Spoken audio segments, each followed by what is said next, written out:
Picture this: midnight on the open Atlantic, 12 massive galleons sailing in perfect formation, their holds groaning with gold and silver ripped from the new world. The sea is calm, the stars bright. Then, the heavens split open. A roar shakes the night as fire rains down from above, not sparks, not lightning. Stones, glowing red and white, tearing through sails and smashing into decks. One ship ignites instantly, its canvas blooming into a firestorm. Another erupts as a burning rock crashes through its hull, splintering oak like paper. Men scream as their armor melts, their flesh lit by flames falling from the sky. By dawn, an entire fleet will be reduced to drifting skeletons of charred wood. 12 galleons, consumed by fire from the heavens.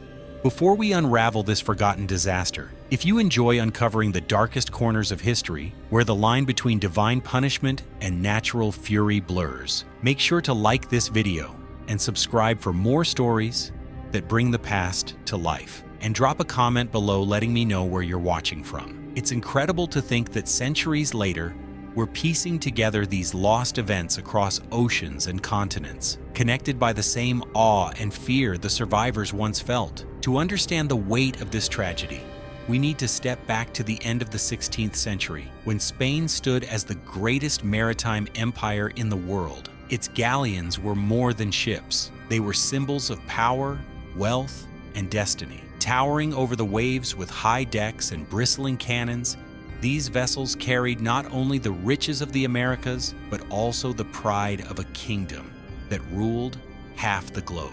Every year, convoys crossed the Atlantic, bearing silver from Potosi, spices from the Caribbean, and treasures destined for the vaults of Seville and Madrid. Spain's fleets were feared, envied, and admired. Pirates dreamed of capturing them. Rival kingdoms plotted their destruction, and yet time after time, the galleons returned, proving invincible against storm and sword alike. But in this case, their enemy was neither man nor sea. It was the sky itself, an unseen, unstoppable power that no cannon could repel. And when the heavens opened, raining fire upon those 12 ships, the empire that believed itself untouchable learned how quickly even the strongest could be reduced to ash. The galleons of that doomed convoy were floating fortresses, the very pride of Spain's maritime empire. Each stretched over 40 meters in length, their towering stern castles rising like citadels above the waterline.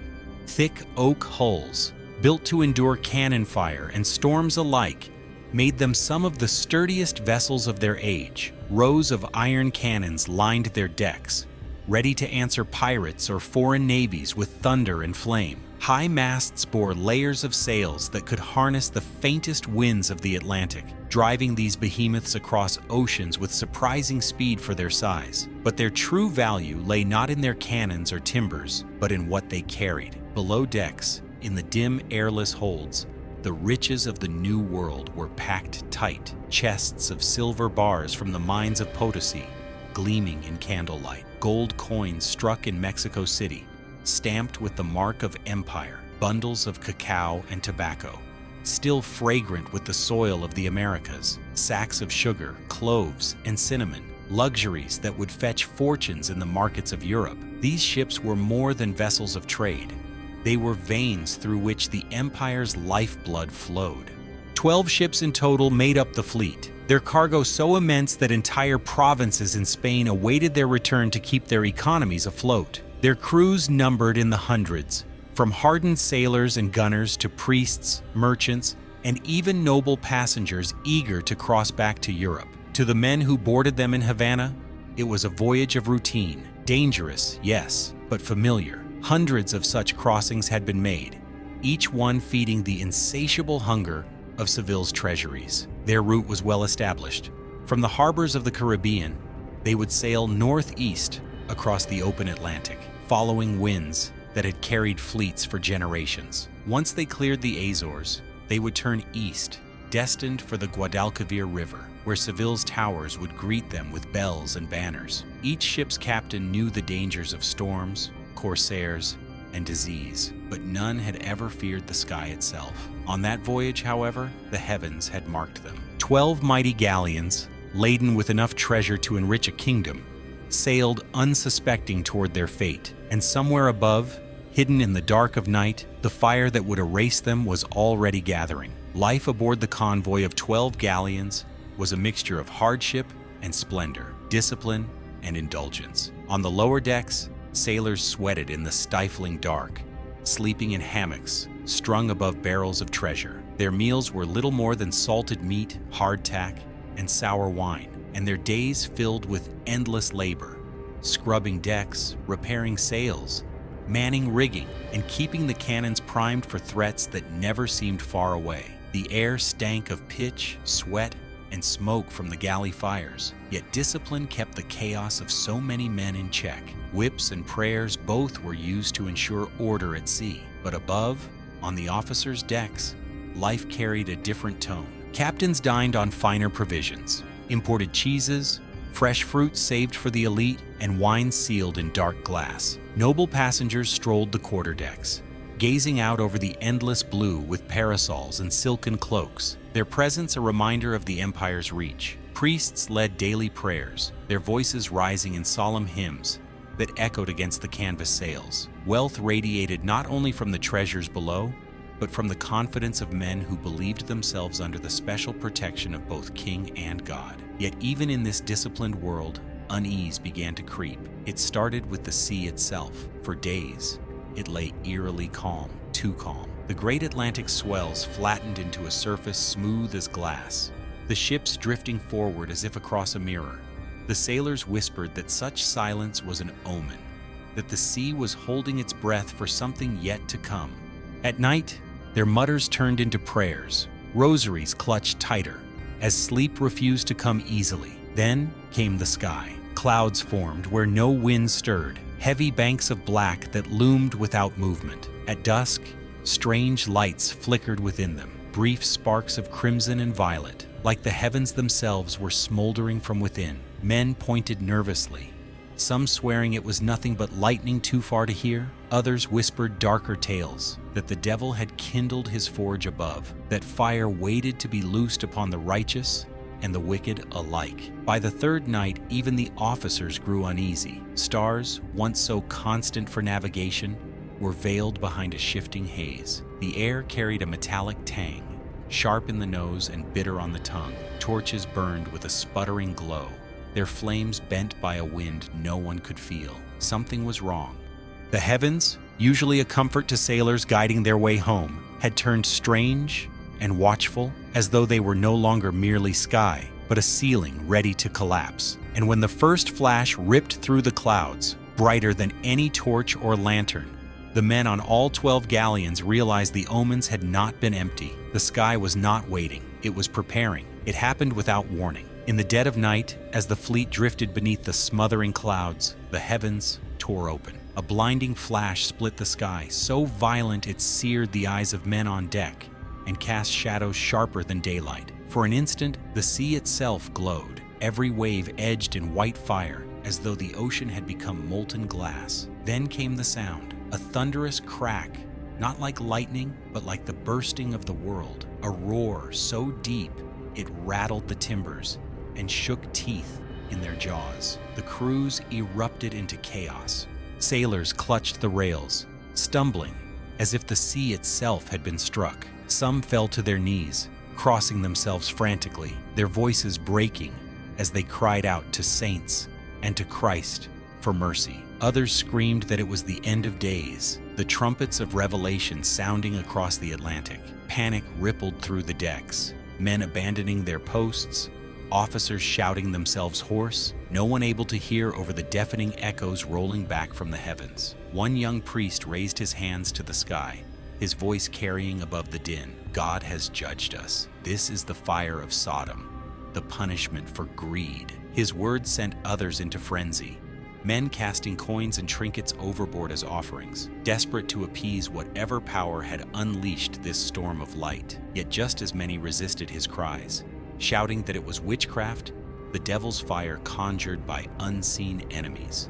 Superstition collided with faith, terror feeding both, until reason itself drowned in the roar of the night. The galleons rocked violently as the air thickened with heat, sails snapping like thunder as they strained against phantom winds. The sea glimmered in unnatural colors, blues and greens twisted into reds, as if the depths themselves had caught flame. Above, the clouds pulsed with a lurid glow, churning, alive, their bellies lit from within by something no storm had ever birthed. And then, in the silence that followed the blast, every man knew one thing. This was no ordinary storm. It was as though the heavens themselves had been split open, and what spilled forth would not be water or wind, but fire. The next moment came like the opening of a furnace door. From the churning clouds above, streaks of fire tore downward, glowing red and white, trailing sparks across the black sky. At first a handful, then dozens, then a torrent. Burning stones rained upon the fleet. The night filled with a hiss like 1,000 arrows loosed at once, followed by the crack of impact as the first fiery rocks slammed into the sea, sending columns of steam and boiling spray skyward. One galleon took a direct strike to its mainsail. The canvas erupted instantly, a sheet of flame racing down the rigging faster than any man could move. Sailors tried to cut the ropes, hacking desperately with knives, but the burning lines whipped across the deck, setting clothes and hair ablaze. Screams split the air as men stumbled, their bodies glowing with fire, before pitching into the sea below. Another stone, the size of a cannonball, smashed through the deck of a second ship. Oak splintered like straw, the flaming rock crashing through 3 levels before vanishing into the hold. Moments later, the belly of the ship belched fire and smoke as barrels of pitch and powder caught. An explosion followed, a blast so violent it ripped the hull apart, scattering charred planks and bodies across the water. The galleon sank within minutes, its burning masts vanishing beneath waves that hissed and steamed. All across the formation, chaos reigned. Fiery fragments ricocheted off gunwales, smashing into men's chests, their armor glowing red-hot before fusing to flesh. Sparks rained onto coiled ropes and tarred decks, igniting them into rivers of flame that raced toward powder magazines. The night, once black and starless, became a shifting dome of red fire, the ocean lit as though by a false dawn. The crews shouted in every tongue, Spanish, Portuguese, Latin, prayers and curses mixing into a single howl of despair. Some shouted that the Inquisition was right, that sins had brought divine wrath. Others swore they were witnessing the very fall of the stars foretold in Revelation. But belief offered no protection. Sail after sail, ship after ship, caught fire. The mighty convoy, which had set out as a display of empire's strength, now burned like torches scattered across the sea. And this was only the beginning. The fire was not finished. The heavens had only just begun to open. The men fought with everything they had. Buckets of seawater were hauled up in frantic chains, doused onto burning sails and decks, but the flames only hissed and flared brighter, as if mocking the effort. Sailors tore strips of cloth from their own shirts, slapping them against smoldering planks until the fabric itself caught fire in their hands. Barrels of sand, kept for emergencies, were emptied onto glowing embers, yet the blaze seemed to devour it, crawling forward with a will of its own. "Mas agua! More water!" officers screamed, their voices hoarse as they shoved men back into the inferno. But nothing quenched the fire. The sailors swore it was alive, that it leapt from rope to rope, from mast to man, hungrier than any earthly flame. Sparks burst upward as if the ships themselves were exhaling fire, coughing their death throes into the night. On one galleon, men tried to cut away the burning rigging, hoping to save the hull, but as the mainmast toppled, it crashed across the deck, spewing burning canvas like a wave of embers. The ship became a single furnace, its glow so bright that it turned the horrified faces of nearby sailors red. Screams carried across the water as the vessel listed sharply, fire consuming everything from bow to stern. When it finally slipped beneath the waves, it did not extinguish, but vanished still burning, a glowing shape swallowed by the black. Another galleon followed, a fiery rock smashed through its upper deck, igniting barrels of powder stored below. The explosion tore through the vessel with a sound like the tearing of the heavens themselves.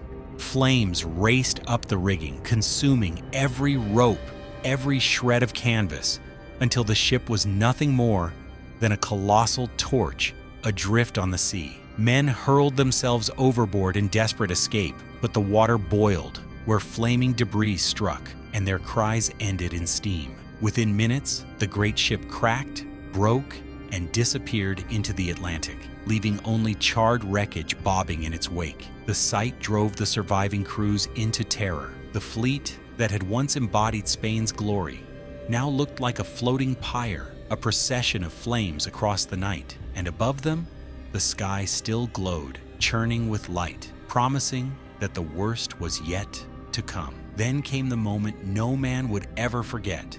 The heavens split wide in a single, deafening blast, and the largest volley of fire yet poured down from above. Dozens of flaming stones, each glowing like a fragment of the sun, tore through the clouds and rained upon the convoy all at once. It was not a storm, it was an execution. 3 galleons were struck simultaneously. One took a hit square to its stern castle, the great structure collapsing in an avalanche of burning wood and screaming men. The captain's quarters became a furnace, officers inside reduced to shadows writhing against the walls before vanishing into smoke. Another stone slammed into the deck of a second ship, its impact so violent the keel split apart, timbers shattering outward like splinters from a shattered shield. The vessel folded in on itself, dragged instantly into the sea.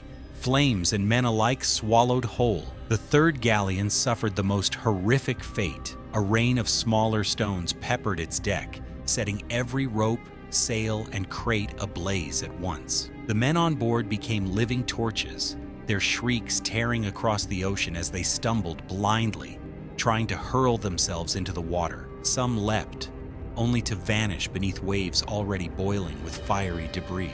Others collapsed where they stood, the deck beneath them burning so hot their boots melted into the planks. The ship glowed from within, as though the fire had crawled into its very bones. The surviving ships could do nothing but watch as hell descended upon their comrades. The sea itself seemed to burn, its surface shimmering with oil and pitch that had spilled from shattered barrels. Flames skating across the waves, the sky glared red and orange, the clouds illuminated by their own falling fire, until horizon and ocean became indistinguishable, an endless dome of flame swallowing men alive. Sailors fell to their knees, sobbing prayers through blackened throats. Others tore at their hair, shouting that it was the end of the world, that the book of Revelation had come true before their eyes. Officers, powerless to command, stood frozen as their fleets crumbled, their cannons silent, their glory turned to ash.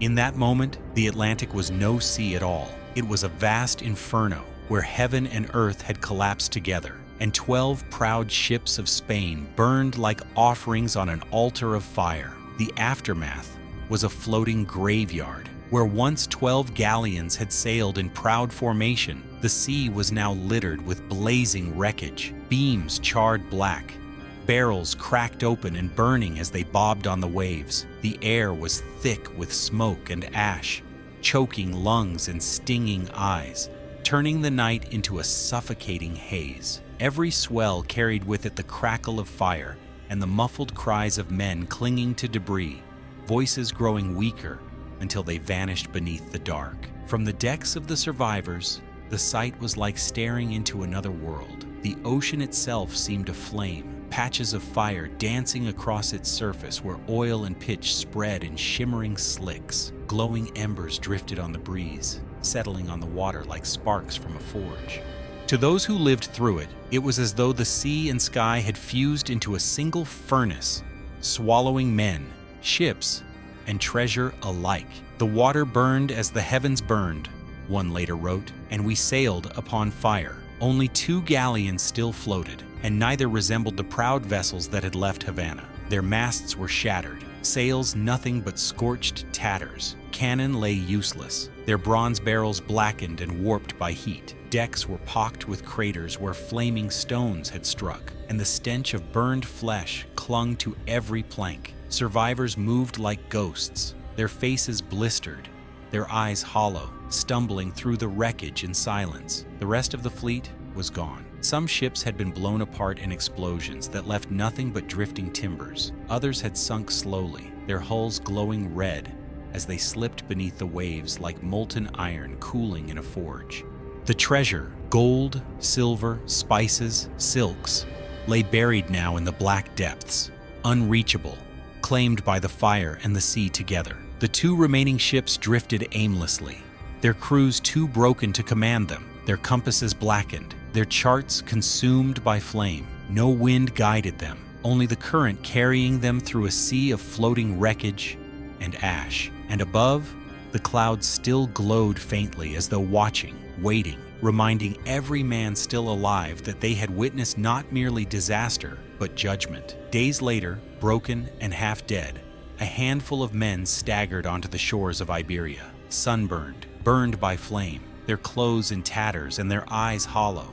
They spoke like men returning from the underworld. Some were sailors, hardened by years at sea. Others were nobles and priests, unrecognizable beneath layers of soot and scars. All carried the same haunted silence, broken only when they began to recount what they had seen. The chroniclers descended upon them. In Seville, clerks of the crown, friars of the church, and merchants desperate to know the fate of their treasure crowded into rooms thick with incense and ink. Survivors swore their oaths, trembling as they spoke of fire that fell from the sky, of ships ignited in an instant, of men who burned alive on the decks before vanishing into the waves. "The heavens themselves punished us," declared one priest, his hands still blistered. "God saw our greed, and he opened the firmament to cleanse us with flame." His testimony was copied into church annals, cited as proof that divine wrath had been visited upon Spain.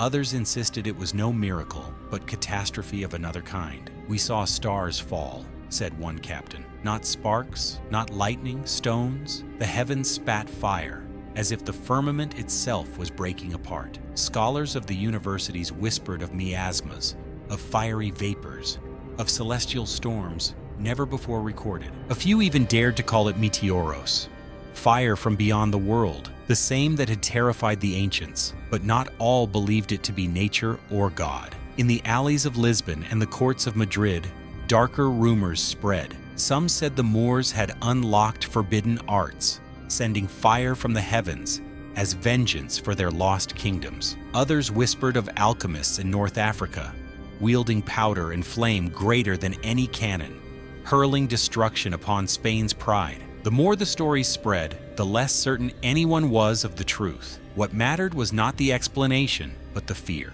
In taverns, sailors spoke of the sea itself catching fire, of voices carried on the wind, of eyes glowing in the clouds as the stones rained down. In northern Europe,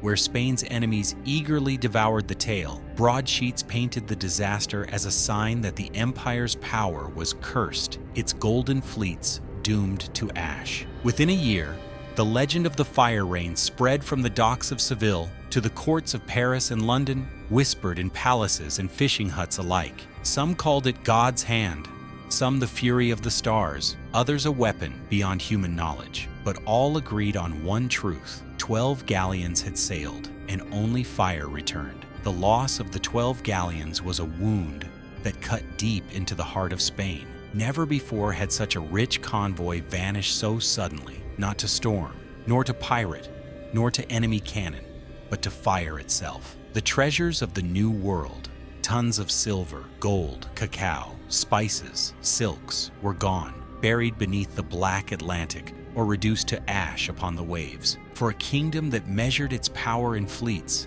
it was more than wealth that had been destroyed. It was prestige, confidence, the illusion that Spain's empire was untouchable. Mourning spread from the harbors of Seville to the halls of Madrid. Families lined the docks, waiting for ships that would never appear, their grief turning to bitterness as rumors of divine punishment grew louder. The crown issued proclamations of sorrow, promising to rebuild, but whispers of God's wrath could not be silenced. Priests preached of greed and hubris, painting the disaster as a holy warning. Merchants cursed their luck and demanded explanations, and sailors, those who would have to face the Atlantic again, spoke of the sea with newfound dread, convinced that the heavens themselves had become an enemy no man could fight. The chroniclers left behind pages filled with contradictions.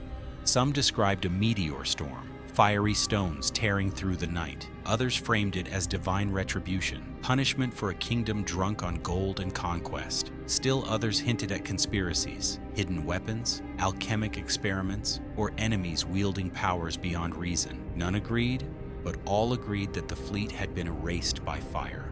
And as the years passed, the line between fact and legend blurred. Fishermen swore that on still nights, when the horizon glowed red, they could see phantom flames upon the sea, echoes of the burning galleons. Sailors whispered that those waters were cursed, that no ship should sail through them without prayer. In taverns and marketplaces, storytellers retold the tale with embellishment. Stones the size of mountains, voices in the fire, ships swallowed whole in a single breath of flame. What was it? A meteor shower of unusual fury, striking at the worst possible moment? A natural phenomenon misunderstood by men who had no science to name it? Or something darker, an omen, a judgment, a weapon from beyond their time? History cannot say, but the chronicles remain, the scars of that night written in ink and fear. And even now, more than 4 centuries later, the echo of the fire rain lingers.